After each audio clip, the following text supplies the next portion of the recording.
Praise the lord. ప్రభు పేరిట మీ అందరికీ శుభాభివందనాలు తెలియజేసుకుంటున్నాను.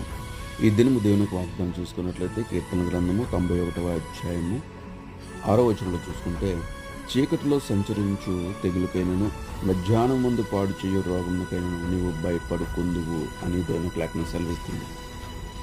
నీ స్థితి చిన్నదైనా, నీ పరిస్థితి కొంచెమైనా, నీకు ఎదురవుతున్నటువంటి కొండలాంటి పరిస్థితులు, భయాందోళనకు సంబంధించి అనారోగ్య పరిస్థితులు, ఎవరికి చెప్పుకోలేనటువంటి బాధలు, ఎన్నో విపత్తులతో ఉన్నటువంటి నీ హృదయాన్ని ఒక్కసారి నువ్వు సమర్పించుకో. నీ చింత యావత్తు నీ దేవుని మీద మోపగలిగితే ఆయన చెప్తున్నటువంటి మాట, నువ్వు చీకట్లో ఉన్నప్పటికీ కూడా ఏ తెగులు, ఏ భయము నిన్ను తాకదు. మధ్యాహ్నం పాడు చెయ్యు ఏ రోగము కూడా నీ దరి చేరదు. ఎందుకంటే నీ పక్షమున యుద్ధము చేయడానికి నీ దేవుడైన యెహోవా నీకు తోడే ఉన్నాడు.